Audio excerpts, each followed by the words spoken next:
میں نے کہا واقعہ کیا ہوا؟ کہنے لگا حضرت اللہ نے مجھے دولت دی، مال دیا، زمینیں دی تو میں عیاش ہو گیا۔ امام مالک بن دینار رحمت اللہ علیہ فرماتے ہیں مجھ سے کہنے لگا پیسے آئے تو میں عیاش ہو گیا۔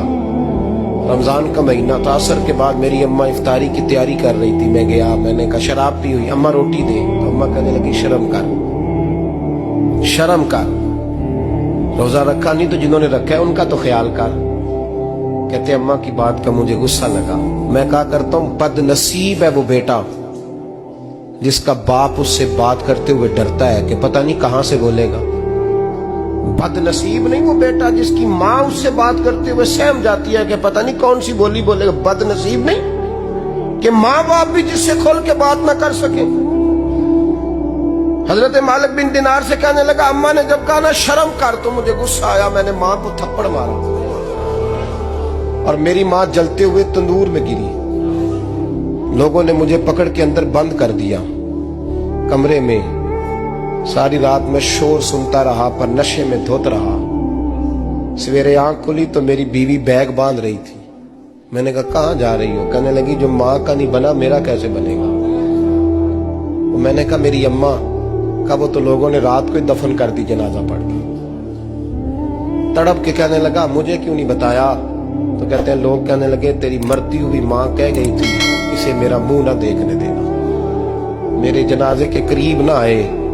حضرت مالک بن دینار فرماتے ہیں جب اس نے یہ بات سنائی تو میں نے بھی اس کے منہ پہ تھپڑ مارا۔ میں نے کہا تو اسی قابل ہے۔ کہتے ہیں وہ رونے لگا، حضور دعا کرے اللہ مجھ سے راضی ہو جائے۔ کہنے لگا جب ماں کی انتقال کی خبر ملی تو میں نے کلاڑی لے کے وہ ہاتھ کاٹ دیا جس سے ماں کو مارا تھا۔ میں نے ساری جائیدادیں خیرات کر دی۔ 24 سال ہو گئے، 24 سال ساری رات نماز پڑھتا ہوں، روزہ رکھتا ہوں، حج کرتا ہوں، پر ہر سال کوئی آ کے کہتا ہے جا دوڑ جا تیرا کوئی نہیں قبول ہوا۔ حضور دعا کرے مالک راضی ہو جائے۔ فرماتے میں تھپڑ مار کے آ گیا، میں نے کہا تجھ سے راضی ہو جائے اتنے ظالم سے؟ امام مالک فرماتے رات کو آ کے سویا تو مجھے خواب میں رسول پاک کا دیدار ہوا۔ تو نبی پاک علیہ السلام نے فرمایا مالک تو اسے مایوس کیوں کر آیا ہے؟ اللہ تو بڑا مہربان ہے۔ کہا حضور ماں کے نافرمان کو معافی کیسے ملے گی؟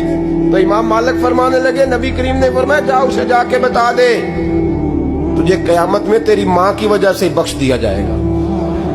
کہا حضور اماں کی وجہ سے کس طرح؟ تو محبوب فرمانے لگے اس کی ماں قیامت میں اس کے خلاف مقدمہ دائر کرے گی رب کریم کی عدالت میں، اے اللہ میں نے 9 ماہ پیٹ میں رکھا، درد سہ کے اسے جنا، جگر کا خون پلا کے پالا اور اسی نے مجھے قتل کیا۔ رب کریم اس کی ماں کا مقدمہ سن کے کہے گا اٹھاؤ اس کو دوزخ میں پھینکو، اس نے ماں جلائی تھی اسے بھی جلاؤ۔ محبوب فرمانے لگے جب پکڑ کر کے مالک اس کو محمد بن ہارون کو لوگ لے جائیں گے نا جہنم کی طرف، ابھی فرشتے گھسیٹیں گے ہی تو پلٹ کے پھر اماں کی طرف دیکھے گا اور دوسری دفعہ پھر گھسیٹیں گے تو پلٹ کے دیکھے گا اور تیسری دفعہ پھر پلٹ کے کہے گا اماں یہ مجھے جلانے لگے، اماں یہ جہنم میں پھینکنے لگے۔